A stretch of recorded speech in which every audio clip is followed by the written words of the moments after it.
of thought into this. Not that much thought. When I say a lot of thought, I mean a couple of hours. Yep. Maybe not even that. Recording at about 5 o'clock, 5:30. I texted you this idea about 3 o'clock. Yeah. So a couple hours, if that. And now we're going to do here is we're going to hand out the MVP of the Lions this year. Well, hold on, time out. We're going to hand out the season awards for the Lions this year. That's what I'm just let me get through it. We're going to hand out the MVP. We're going to hand out the offensive player. I see what you're doing. We're going to hand out the defensive player. We're going to hand out the offensive rookie of the year, the defensive rookie of the year, the most improved player of the year, and our coach of the year. Yeah! Coach of the year might be a shocker. Okay. Would you? So I think we should go. You say your MVP, I say my MVP, and then we'll just go from there. I think my MVP might be a little bit of a shocker. Wow. Okay. Yeah. That is a shocker. Yeah. I was not expecting that. Yeah. Okay. Well, I mean, we're talking about it. Why don't you say it? Lions fans. It's all right. Sheila Ford. No, I'm kidding. Sheila Ford is our MVP this season. The Fords have done nothing but wonders for this team. She could have gotten a couple nods, maybe. I don't know. Yeah. No, my out of left field MVP for the Detroit Lions this year is actually Dan Campbell. Rightfully so. Because, I thought about a lot of players that did some nice things this year. And, yeah, you have Penny, Frank Ragnow, Warrior, Amon-Ra. You got a lot of guys you can make an argument for. But, the fact of the matter is that Dan Campbell, without him, this would have been no 16 operation. No doubt. I'd agree. Because you had a expansion team level roster, a ton of rookies, coming off of a horrible last couple of years under the Matt Patricia regime, and he has to reinvent the culture in 1 year and go and compete against a really pretty nasty schedule on the whole year. Yeah. And you come out of that with 3 wins and some dignity and the number 2 pick in the draft. I mean, that's about as good as you could do. Mm-hmm. I know we can put him under the microscope a bit and say, well, these calls weren't great, et cetera, but on the whole, I would easily pick him to be the most valuable person on the Lions this year. Oh, most valuable person. Yeah. I like that. Yeah. Okay. I like that a lot. I'm going to go with Jared Goff. I did not see that coming. Hear me out. I think that kid went through hell this year. Hell and back. And came out a better man because of it. He got thrusted into this position in a way that was not favorable to him at all. He goes You know how much I sacrificed? That was Dan Campbell screaming at him in the locker room after the game loss. Yeah. Here's Goff's reaction when he got traded to the Lions. But you can't do this to me. He goes from the LA Rams, who are, he went to the playoffs, he went to the Super Bowl with them. He's in LA, it's a beautiful city. He has a smoking hot girlfriend, everything's great. Well, I don't think his girlfriend dumped him. No, she didn't. But life was good. The Lions. Then, he slides down. He has all this trouble with McVay. He ends up getting traded for Stafford. And every single talking point around that trade was about Stafford, and Goff was an afterthought the entire time, and no one gave him a shot all off season, and early on everyone is ready to throw him overboard. And he has massive shoes to fill in Detroit. No doubt. Greatest Lions quarterback in history. 100%. Yeah, no doubt. So he has to fill those shoes coming into this team with a brand new head coach. They're starting from scratch. He's got absolutely nobody on the wide receiver corps. He has a horrible first half of the season to the point where people are saying, done, don't need to see another peep of him. And then your MVP, Dan Campbell, takes over play calling. And Goff goes 3-1 down the stretch, beats, 2 good teams. Premium opponents. He shows some toughness in certain areas. He looks so much better at throwing the ball. He's throwing it downfield more often now. I think he completely did a 180, not only in terms of statistical, analysis, but also as a person. I've seen hundreds of Lions fans saying, "Okay, I think he deserves at least another season." With yeah, Yeah, the narrative definitely shifted towards the end of the year. I look, I still think it's I still don't think he's the long-term answer. Yeah, And I think I'd agree with that. there was some concerns this year. And the last half of the last quarter of the season, he looked a lot better. And if we see more of that, yeah, we can make an argument for it. But I mean, I think as far as the MVP goes, look at the team without him. Yeah, Boyle was pretty god awful in every game he played, and he lost the only game he played decent in. He ended up throwing the game losing interception on a horrible pick. on a horrible read. Throw. And without Goff, this team is significantly worse. And I guess you could say you could put a good quarterback in there, and maybe it's the same thing. But for this year, yeah, I think he made an enormous impact on this roster, no doubt. Okay, so I'm gonna tackle the next one too. Are we jumping to defensive player of the year? Defensive player of the year. Okay, I think we have the same guy for this. Mine's I feel like it's a clear cut choice. It's Amani. Yeah, I had him too. Aurier, I mean, he just popped up onto the scene out of nowhere, and I truly do believe he's proven himself to be a CB1 lockdown corner. Yeah, I think with another year like this one, yeah, I think he could really cement himself as a CB1 on a lot of rosters. I don't think he's I think he finished statistically pretty darn high in all the actual third in interceptions categories. Yeah. He had a good passer rating against him. And by good, I mean a low passer rating when people targeted him. So I think it was clear cut. He made plays that were game changing. He had an insane pick against the Cardinals that really sealed the deal. He had a great pick against Baltimore that gave us a chance. He had picks against I think Chicago that were huge.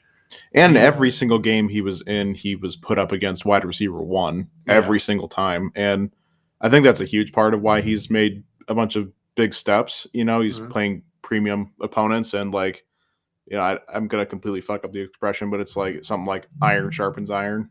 Yeah. Right. He's just if he's going against elite players, he's gonna get better. And with a team that's decimated that position for the most part, losing Okudah really early, and not that he was, ever cemented to be anything at this point, but yeah, he really impressed all year long, and he made an enormous difference on this defense, no doubt. Yeah, 100%.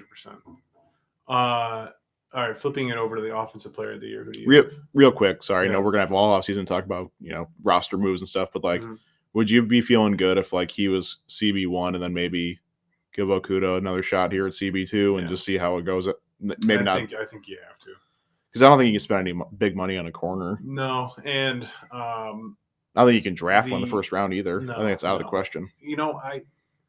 The guys that we have right now are young and they're coming on, and I feel like they're coming on pretty quickly.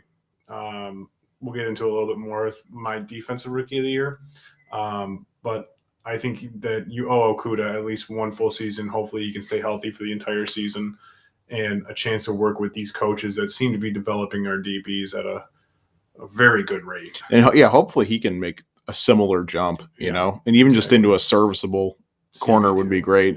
Yeah. Make some plays here and there. See what he can do. Okay, next category here is offensive player of the year. I don't think we're going to be aligned on this. Maybe we are. Probably not, though. I'm picking Penei as my offensive player of the year. That's fair. Because he a vast majority of the season was put up to a pretty big test against opposing defensive lines. He played the left and right side and alternated throughout the year.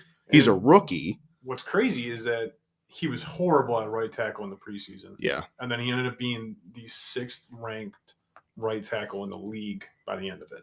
Crazy. Which is phenomenal. Yeah, he looked excellent for very, very good. I'd say about 80% of the season. I would say that he had 2 bad games. Yeah. Chicago and Minnesota.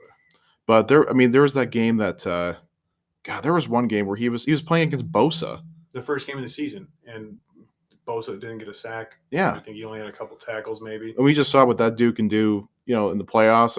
He's a monster. He's one of the best defensive players in the league. Where we picked him in the draft. Good challenges. Just as far as just the most valuable offensive player on this roster. Like, Mhm. I like everything you had to say about Goff, but like if I'm just looking at like straight up building blocks and like just raw offensive talent that we need on this roster, like him and Amon Ra are like bar none. Those Yeah. are like our definitive offensive stars. Like those guys could go on any team and be a star.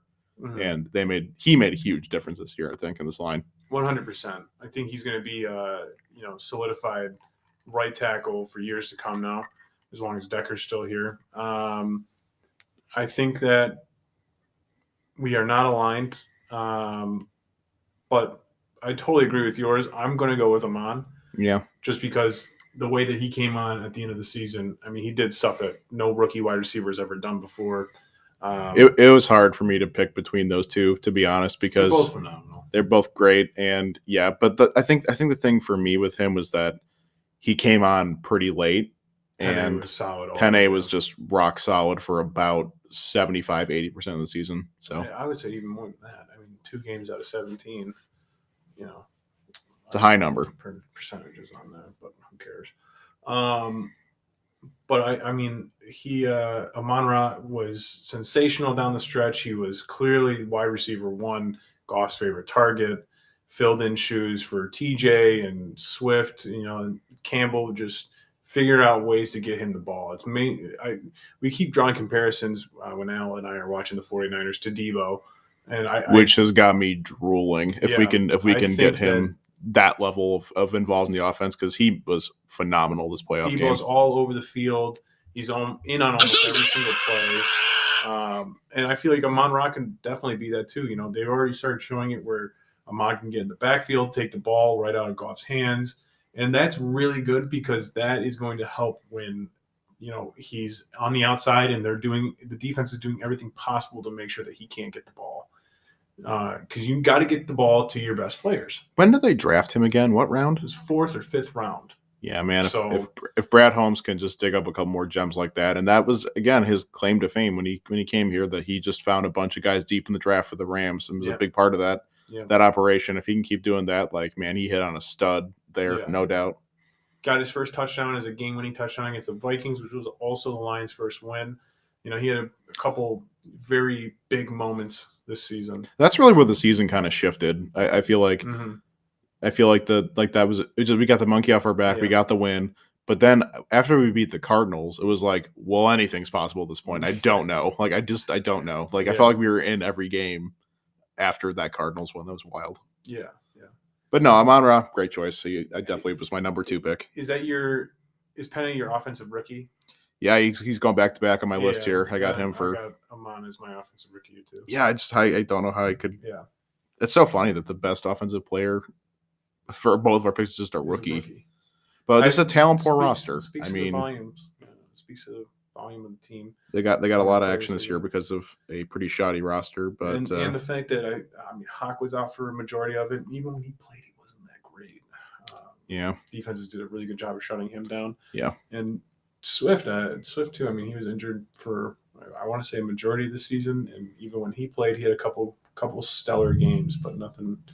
You're kind of down on Swift the last couple weeks. I felt like no, not at all. I mean, he's a phenomenal player. He's going to be RB1.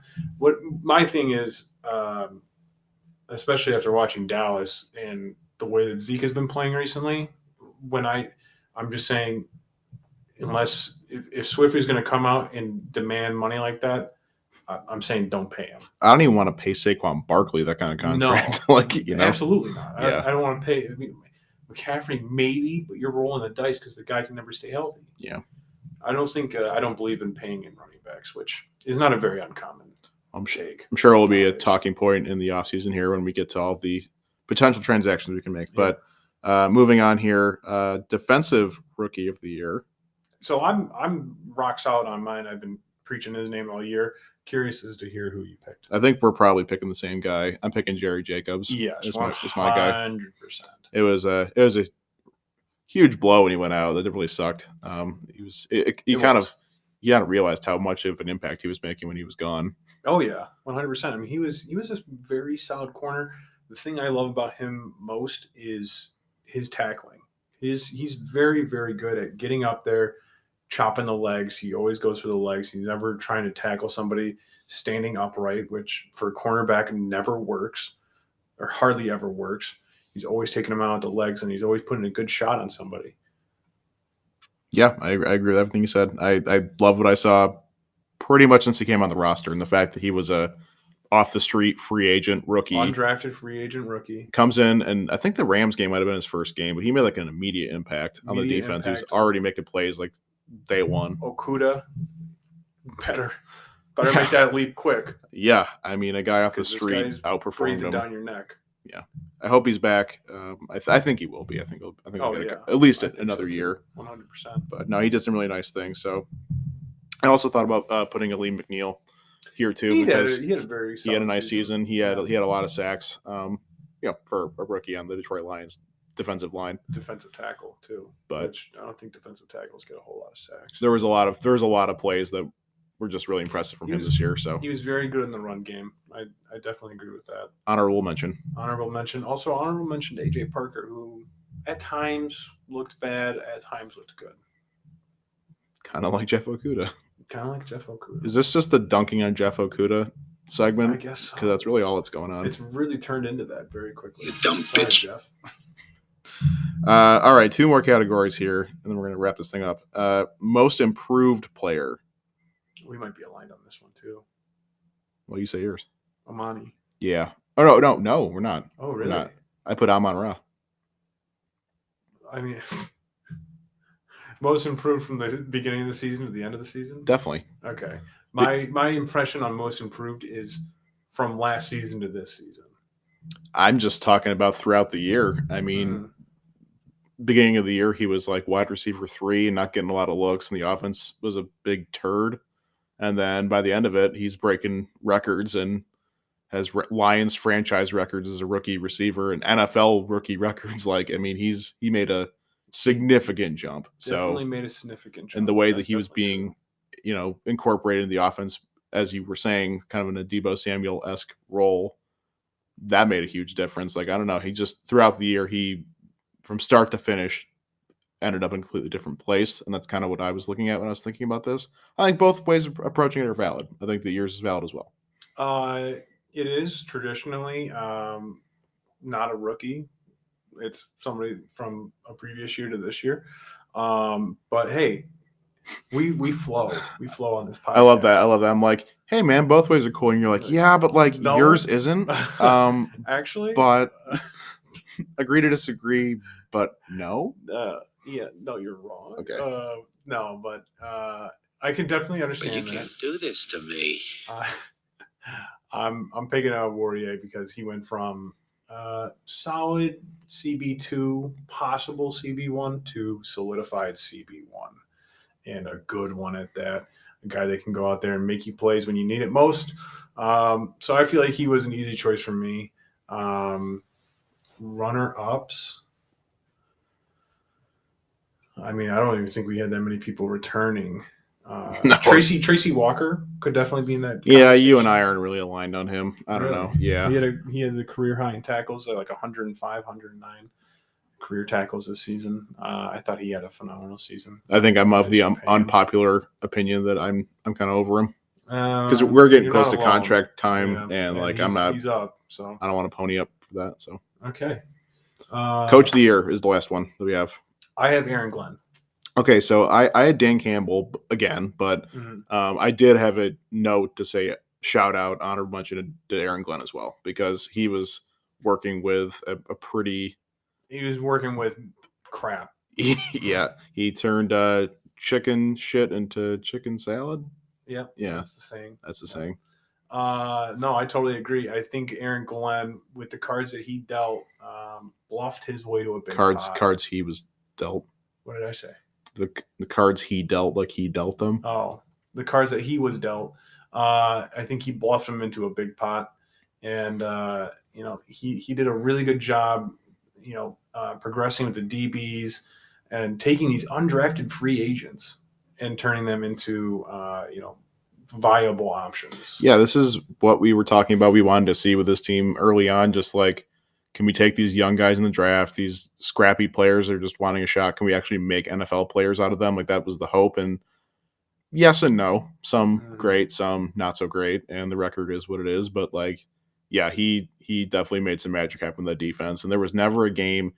Well, I shouldn't say never. There was very few games this year where I felt like we were just completely outclassed and just didn't stand like a chance at all. Like I felt like there was only a couple games like that. The rest of them, I felt like we had a shot and we were kind of fighting in a lot of the games. And like he's a huge part of that. I know Dan Campbell's whole spiel is that stuff, but like Aaron Glenn's scheming and like the way he used players is like a huge part of that. Yeah, 2 games I can think of right off the top of my head: Bengals and Eagles. Yeah, for sure. We were outclassed in those games, no doubt.